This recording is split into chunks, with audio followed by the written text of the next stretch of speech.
My name is Michael Guyad, publisher of the Lead Lag Report. Joining me for the hour is Hugh Hendry himself. Hugh, we did a Twitter space, I want to say a year or so ago, and I was on the road. I am back from vacation and very, very energized. So hopefully we'll have some good back and forth here. Introduce yourself, Hugh, to the audience. Who are you, your background? What have you done throughout your career, and what are you doing currently? I am the asset capitalist. You can find me on Twitter at Hendry_Hugh. In a former life, I had 15 years tenure, TENURE, running a global macro hedge fund called Eclectica out of London. Some of you, I hope the majority of you, will have watched the wonderful interview with Stan Druckenmiller to the Norwegian Sovereign Wealth Fund. I ain't Stan. Stan's just a 1 in a billion kind of guy. I'm a kind of I want to say, maybe I'm a 1 in 10 million kind of person. Stan described his model, which was one of occasionally big outsized gains. So in his 30 years of publicly recorded and audited returns, he had 10 years where he really hit the ball out of the park. Famously, in the midst of the NASDAQ bubble, he recorded a 99% gain in the year 1999, bit like Prince. I didn't. So what did I do? I got maybe 3 outsized gains in 15 years. And then the rest of the time, I was kind of either side of zero, preserving capital, waiting for the moment. That business became passionless just with the institutional changes. You could no longer be a pirate in the aftermath of the great financial crisis. Regulation made it difficult for free-thinking spirits like myself. And so I walked away, and I've been living on the beautiful island of St. Bart's in the French Caribbean since 2017, where I have amassed a beautiful luxury villa portfolio. And now I spend my time trying to pass on my understanding of these markets to the good folk on Twitter and elsewhere. Era of QE, zero interest rate policy, neuter, for lack of a better way of saying it, the potential for those outsized gains because it effectively cut off tail risk? Yeah. Yes and no.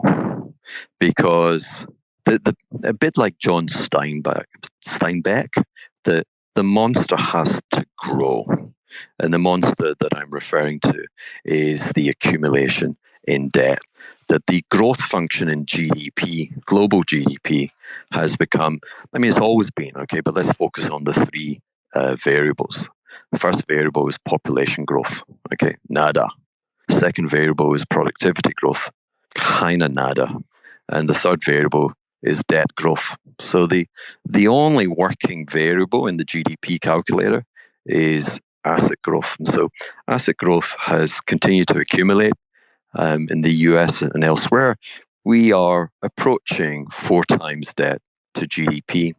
And that creates a volatility machine. And that has manifested itself in events that in normal circumstances, and I don't know how to define normal, but let's say the previous century, there are market sell-off events that you would assign a probability of being 1 in 100 years. So the NASDAQ collapse, an 80% drawdown in a principal US stock index would be a 1 in 100 year type event. But this volatility machine that we've created is producing 1 in 100 year type sell-offs every 7 years. So yeah, there are still opportunities, but I think your observation still holds. The global macro hedge fund community, its returns just don't have the same cadence that they did in the previous century. It seems like we're maybe going through one of those 100 year type of events literally now. I was just looking at the regional bank ETF KRE, and on the weekly bar, it looks a hell of a lot like the COVID crash. So we're having effectively kind of a lockdown type of response to the regional banks like we had in 2020. I'm curious to get your take on what's going on here. You lived through the GFC. From a macro perspective, the way these stocks are behaving is, for lack of a better way of saying it, pretty disturbing. Any parallels there? Anything that make you kind of really stand up and take notice? Yeah. First of all, I think a very good observation point is if you take the volatility volatility, the price volatility adjusted series of the S&P divided by the Russell 2000. And maybe you don't even have to do the volatility price adjusted series. It's just kind of part of the complexity that comes with global macro hedge fund investment. But what you're seeing in that price series is that we've now taken out the highs recorded during the great panic of COVID in the summer of 2020. That's alarming, and that price series, I think, looks as if it may actually surge higher. We've certainly seen that this week. And that chart would be, I'm not recommending anyone trade that, but I think it's a counter to this notion that, hey, look, everything must be okay because the S&P is up 10% on the year. But as we've all grown to understand, that those price gains are concentrated in like 10 what are perceived to be riskless securities like Nvidia, Microsoft, Google, Apple. Whereas the Russell is those economies where, it's hard to escape the travails of the economy. And again, to quote the legend Stan Druckenmiller, there's going to be a really hard economic contraction this year. So that's confirmation. Now, you're asking for precedent. The most recent precedent, because this is banks, would be 2008. But there the comparison, I want to say, fails, because back then it was a folly which was endogenous to the banking institutions themselves. They had this conceit that they had invented a process of extending credit to the economy, which had no negative repercussions. We call that lending without tears. The whole notion of creating these diversified mortgage portfolios and selling them off. And the conceit was exposed when, of course, we saw a nationwide price decline in the underlying housing asset. That had never happened before, and that was the point which brought the tears. It's not relevant, I think, that comparison this time around, because the folly is exogenous to the banking community. The folly is actually owned by the Federal Reserve.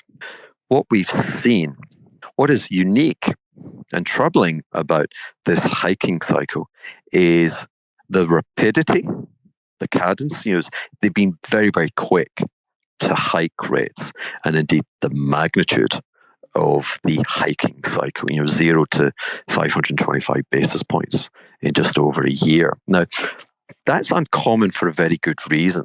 Normally, the Federal Reserve is very cognizant of the leads and the lags within a banking portfolio, which is to say, it takes the best part of 2 years for the loan book to reprice higher to reflect the higher level of interest rates. And so the banks are kind of, from a profit perspective, they can't match the Federal Reserve's hikes in their CD offerings. They can't match it like for like. And so, 3 months ago, you still had the majority of banks offering CDs for like 10 to 50 basis points, whereas the Fed was paying you 500. Now, what that has set off has been capital flight or deposit flight from the banking sector. And so, again, let me just stop and say 2008, there was a kind of a reasonably solid intellectual idea that diversification across the regions, the great regions of the United States, allied with a very safe security, a mortgage. I mean, pretty much people will do anything but default on their mortgage. So, you had that impulse, and you had this good argument that nationwide house prices do not fall in unison. When that premises was tested and failed, then we had a crisis. Okay, so fast forward to today, the premise was this idea that you could hold a portfolio of U.S. government securities and mortgage and agency-backed paper, and you could hold it to maturity. And if you designated your risk portfolio in that manner, the Fed gave you the great luxury of not having to mark to market the vagaries of the daily price mark. And so your profit and loss account was protected from that volatility. And if you go, that was a nudge from the US authorities in this world of financial repression, where real rates were zero to negative, but there was a ton of a motherload of supply that needed to find a home. Now, kind of okay, like reasonable thinking. However, the folly of the Fed in raising rates so quickly, when you unleashed deposit flight. We've never seen deposit flight. I mean, typically we don't like banks. We're always bitching about banks, but the inertia is such that we never really swap around for a better rate or for a better banking relationship. We just kind of put up with it. But clearly, the technological advent of online banking did away with it. So two forces came together. And so where we are today is on a par with, if you will, house prices falling nationwide and exposing the folly, the conceit of a well-formed argument.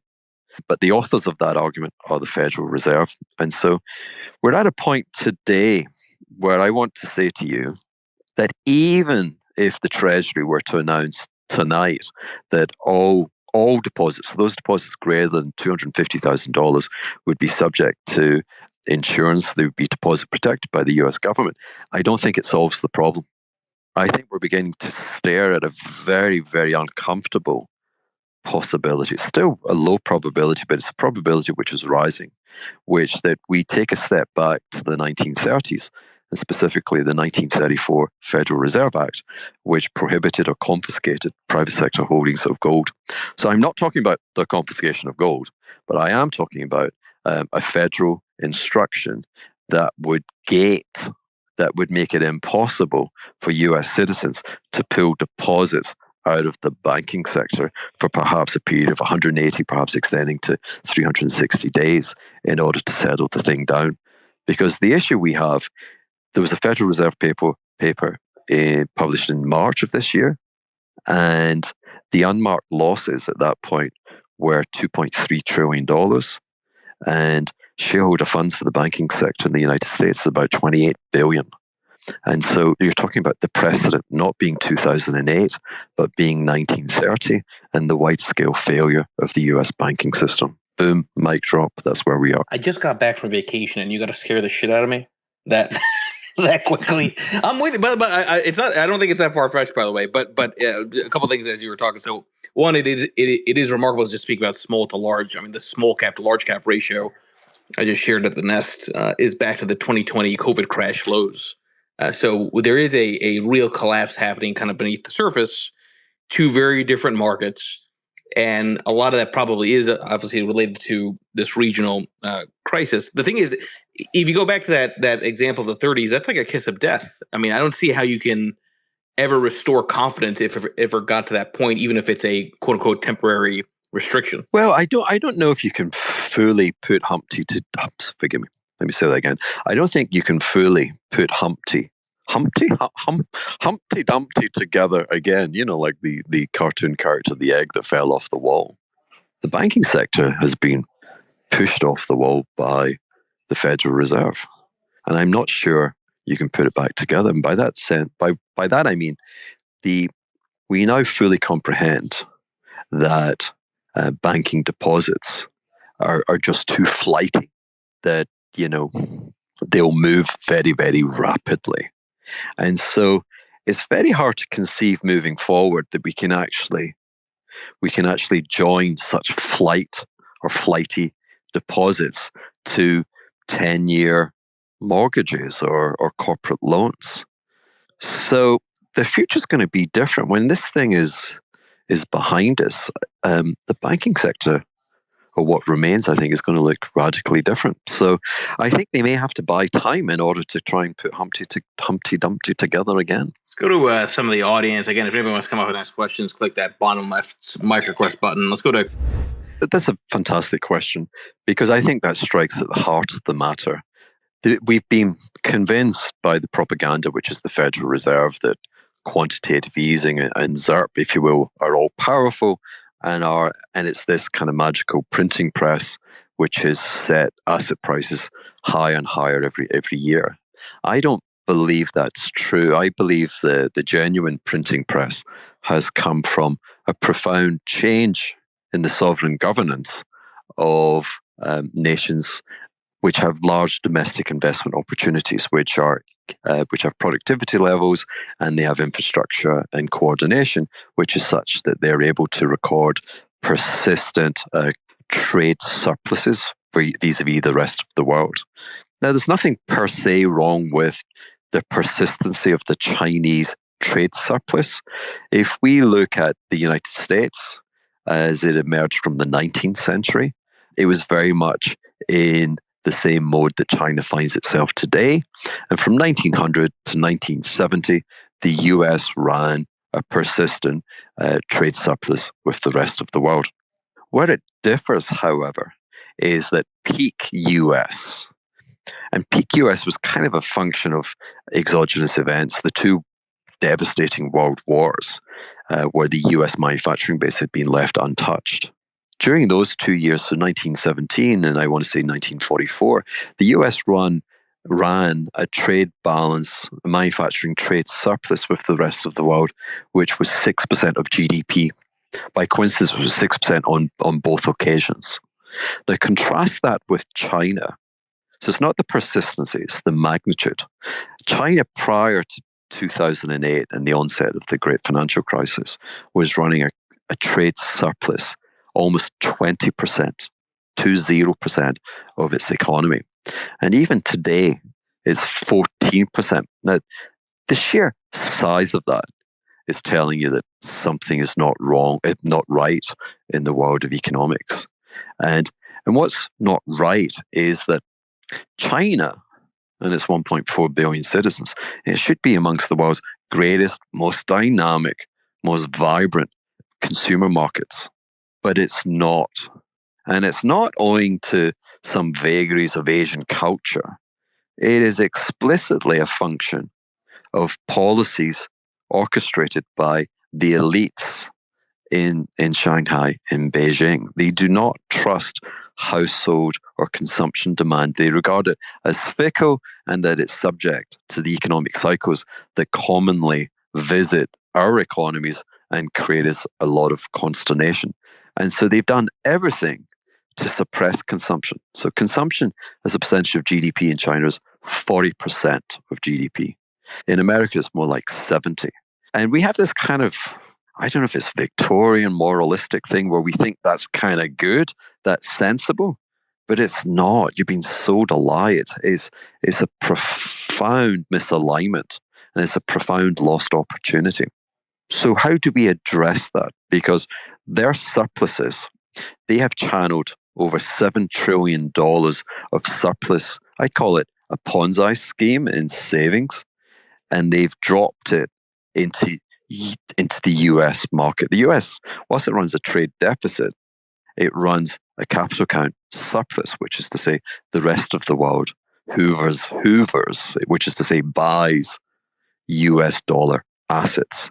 And the sheer size of that buying and the fact that it comes back year after year after year in the scale that it does, I believe is the true cause of why the stock market is 2 times GDP, why private equity is everywhere, etc. Why house prices are outside the reach of the common folk to be able to actually to secure and to live in a comfortable neighborhood. So one suggestion that I offered was, why not replicate the Chinese? Why, what do they say? They say copying is the most sincere form of flattery. And you say, you know what, you guys closed your capital account. You actually ration and you don't allow the rest of the world to buy your domestic assets, or you heavily constrain that ability. We're going to join you. It seems to have worked for you. Maybe it'll work for us. And so that would be the instigation of a withholding tax.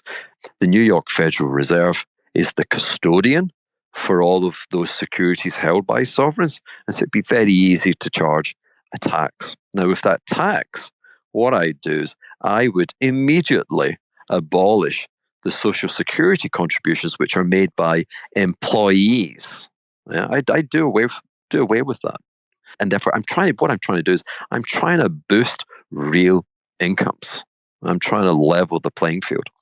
Now, another means of doing that would be, listen, this money's coming come what may. And it would make sense. And I know this is going to grate with a lot of people, but actually the US has the ability to run persistently very high budget deficits as a percentage of GDP because it'll be financed by our Chinese cousins.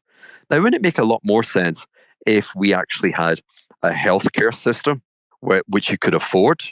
Like people can't afford to visit doctors anymore. I mean, this is why This is why you can't watch American TV because it's filled with adverts for drugs. Why? Because it's easier to get your fill from the TV from your sitting room because you can't afford to go to the doctor. So boom, like just sort it out. That's a very very easy fix. Let's invest in education. Let's make the people smarter. Let's challenge and push and improve productivity. Let's improve infrastructure. I mean, I flew Salt Lake City to Greenwich yesterday, and I came through Chicago. The flight was great. I have to say, U.S. Airlines good. The planes were good. Like the whole TSA thing, the security checks. My God, it's by a factor of 10x much better than the travails of traveling through Europe. But I came through Chicago. I mean, Chicago airport is a joke. Yeah, I mean, like fix it. And the great thing is, Chinese will pick up the bill. So there are lots of things we can do. The US is laboring under not an exorbitant privilege, this reserve currency, which is denominated in US dollars. I say to you, it's an exorbitant burden. Try going to the warehouses of Amazon and say, hey, you know what? Like, isn't life really cool? We've got this privilege. What privilege? So I've said too much. Forgive me. Before I go to some of the other questions in the audience, everybody here, please make sure you follow Hugh Hendry on Twitter and obviously check out his YouTube channel, podcast as well. Obviously, one of the greats in the industry. I got a question I'm going to ask on behalf of my friend who's a fan of yours, Hugh. He's actually listening on a plane, speaking about flying back and forth. Can you ask him what would it take for the Fed to cut rates and what it means once they do? The Fed, yesterday was a black day for the Federal Reserve. So I've said to you that the principle, the real risk just now, which could threaten to pull the economy apart, is this deposit flight from the banking sector. And it's fleeing, it's not seeking out insured deposits. Are money market securities, are they insured by the Federal Reserve? I don't believe so. It is pursuing yield. It's pursuing yield. And what did the Federal Reserve do? It's like, okay, so you're a regional bank, your profits are like really being hammered, your capital's really being hammered. You need some respite, but everyone is chasing higher yield. We should come to your rescue. We should do something. But instead, they chose the opposite. They're like, oh, why don't we raise rates 25 basis points? Why don't we just give you an even greater incentive to flee the banking sector?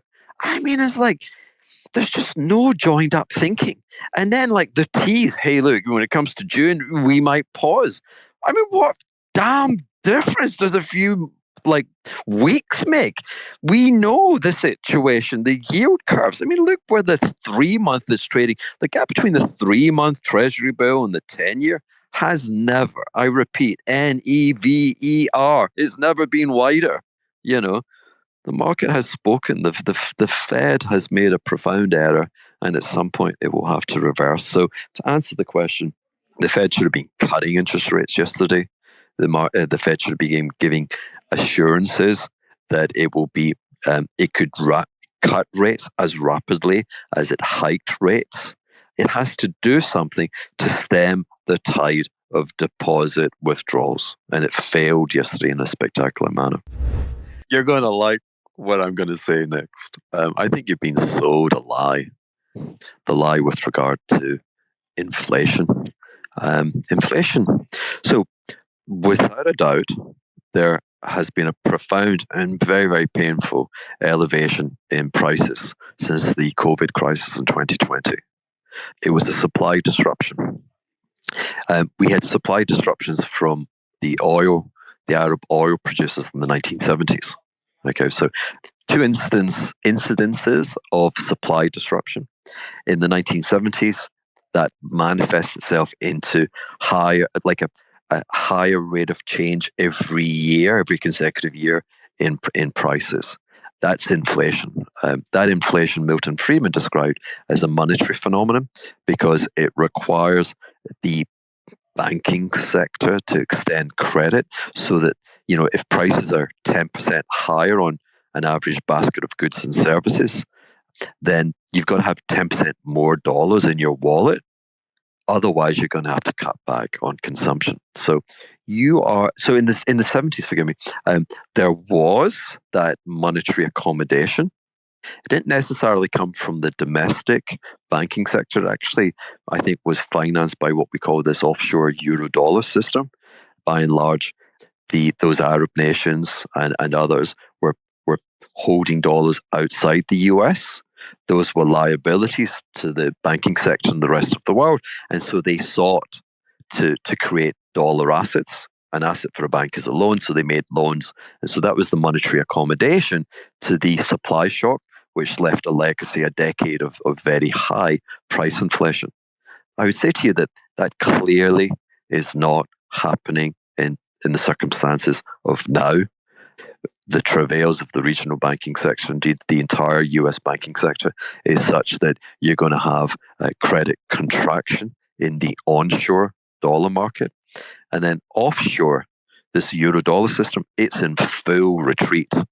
The clamor and the noise coming out of places like Brazil and China and Russia, this de-dollarization, is really a function that dollars are in short supply. They're in short supply because that euro dollar private banking network overseas is no longer willing to extend dollar credit. So to wrap that, yes, you're right. You've seen incidences of good earnings coming out, Coca-Cola results, etc., and they're predicated on price gains, but the volume's not there because the people don't have the dollars in their wallet to be able to maintain the same consumption this year as they did last year. I may put on my Twitter channel later today. I may put charts showing the situation in Europe. I mean, you've got to see what's happening to real, like, volume consumption of food. I mean, I don't know if they're on a big diet. I don't know if they got fat over the winter and everyone is en masse just like eating less. But the supermarket kind of retail volumes for food consumption, this is a basic need. It's falling off a cliff. So that to my mind, is worth considering. I'll be as bold as to say within 90 days, US consumer prices will be accelerating, but accelerating at a rate of no more than 3.5%. And I would say that next year, US CPI will be below the Fed's 2% target. That's what I would say about the inflation. Wow. All of that comes out of China. Again, if you've got a nation which favors and promotes and sponsors savings at the expense of consumption, then we live in a universe which sums to one, and so if one group is saving more, then another group has to consume. I mean, the US has run a persistent trade deficit since 1970. Effectively, it has been the only major sovereign which has been willing to have asset markets ruled by contract law that are transparent, that have profound daily liquidity, and it's the only nation that's willing to accept $7 trillion of other people's money coming in and destroying the wisdom of money. And part of that, and like I said to you, a big function of that is that we've had asset price inflation. We've not had wage price inflation. That's what it does. The paradox is that the Chinese Communist Party is pushing stock market prices higher and higher, and it's actually making the ordinary folk poorer and poorer. That's your income disparity. What do we do about that? I think we discussed that previously, that perhaps America has to be less accommodating.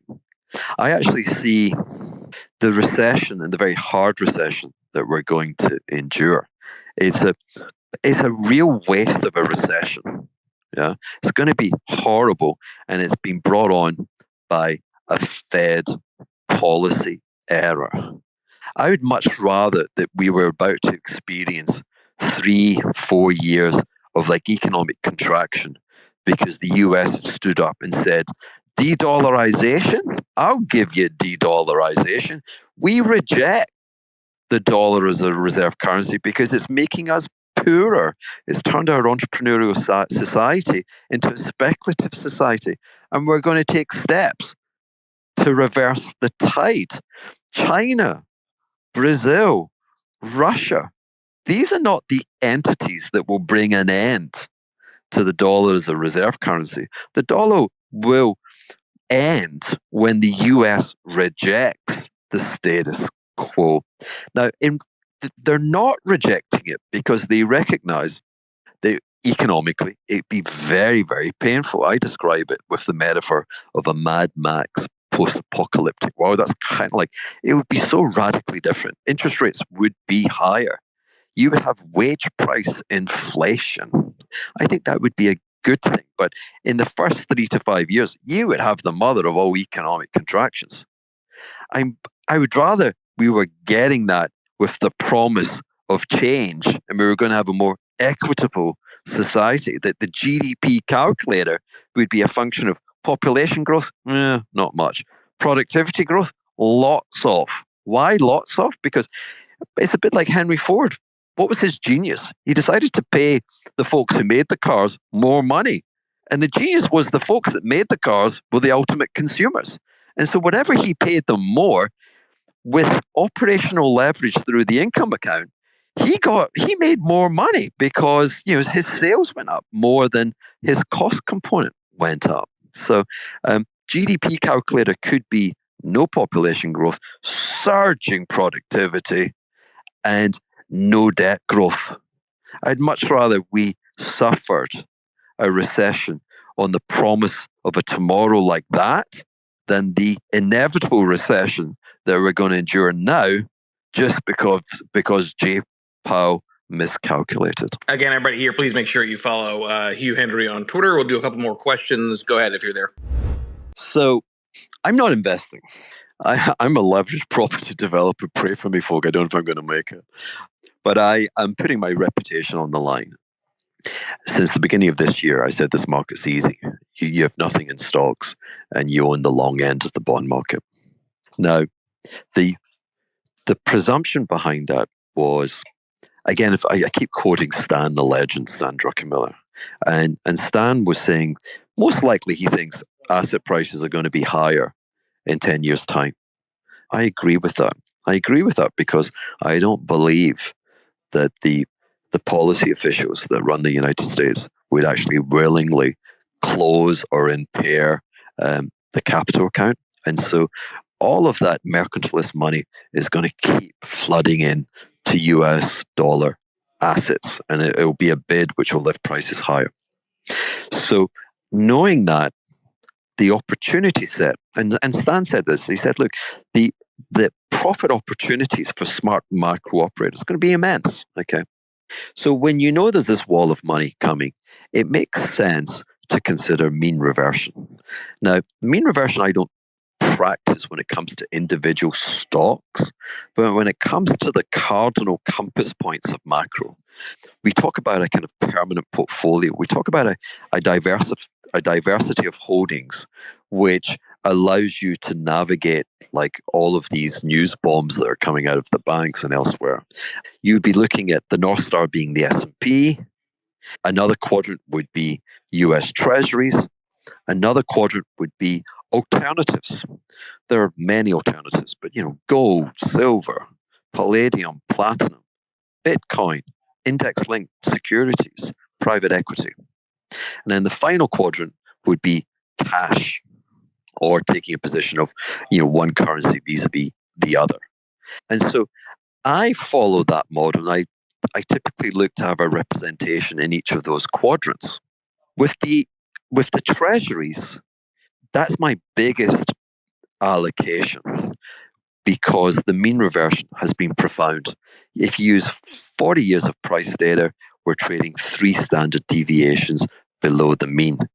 Now, to put that into common folk language, if you think of that bell curve distribution, then if you have three standard deviations, you're very much towards the left spectrum of the x-axis. You're at where the bell curve hits the zero line. You're at a point where there are not many observations. This is very rare for treasury prices to be as depressed as they are.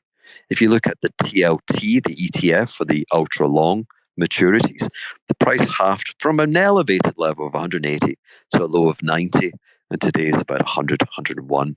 I think that's an easy moonshot to about 145, and therefore that's my enthusiasm for treasuries.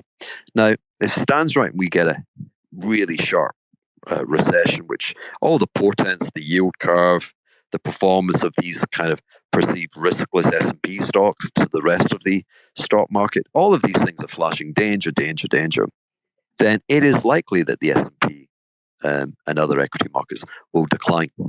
And as a speculator, I would be delighted to buy those assets if they were trading, let's say, 2 standard deviations below their norm, which is to say the S&P fell another 20, 25%. Yeah, I'd happily buy it, because ultimately the tsunami of mercantilists, the Ponzi savings scheme, is going to bid those asset prices higher.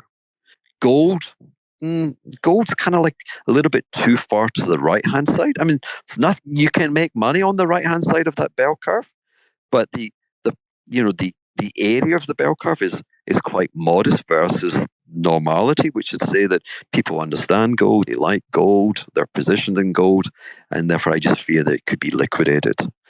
An alternative might be Bitcoin. I don't have the bug, I don't have the theology, but Bitcoin at 25,000, I think, is one of the only cardinal macro compass points that actually I could conceive of it trading 3-4x higher than it is. But I would warn anyone that the genius of macro, or executing macro in a profitable manner, is to navigate the journey. It may well be that there's a further liquidation purge in Bitcoin and it goes to 10,000, but I could conceive it trading at 100,000. So yeah, I'd have a representation there. And then finally, in the cash quadrant, I mean, you can see that in 1 month bills, you can see it in 3 month bills. They've never been more rewarding in 40 years. So, that would be an allocation. And then if I was looking at currency pairs, I'd kind of be hedging myself by being long the dollar and short the Chinese yuan. The Chinese economy is just not working the way it used to. They had a profound property bubble. I can scarcely bring myself to say it, but the mark was $60 trillion. That's, what is that? That's like 4 or 5x their GDP. Their system's not working. So I fear that will be manifest in a stronger dollar again. So that's kind of how I position it. Yeah, I try and have buckets of risk, and that's the allocations. My allocations would be predicated on a form of extreme price weakness, and I'd be trying to preserve and profit from my capital with the opportunity to then buy other assets if they become depressed, if they suffer price reversals. I would personally love to see that. People forget that when treasuries run relative to equities, it's like a spot VIX type of relationship. In other words, when you track volatility against long duration treasuries in a flight to safety dynamic, you can get some real convex movement very quickly. And then if you happen to get a good chunk of that and then go back into risk on assets at lower levels, that's how suddenly you can make a whole year very quickly. More of a side note. And by the way, I'm glad you mentioned that point about gold. It's like, you can have the liquidation and then higher highs. I keep going back to this point, path matters more than prediction. Yeah. That's where I think a lot of these people get a lot of the analysis wrong. With all that said, everybody, please make sure again you follow Hugh Hendry. This will be under Lead Lag Live. Hugh, other than here on Twitter, how else do people find you? Well, so every week I'm putting out a podcast. This weekend, the Asset Capitalist, myself, I'm going to I've sat down with Jeff Snyder, the Jesus of the monetary system.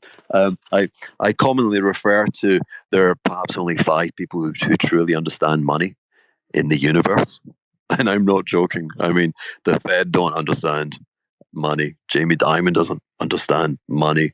The guys running these huge private equity groups, they don't understand money. They know how to enrich themselves, but they don't understand the vagaries of the monetary system. Jeff, I've sworn an allegiance to keep everything secret, but could Jeff be one of the five? Tune in this weekend, folks, and find out. Thank you, everyone, for joining. Thank you, Hugh. Really appreciate it.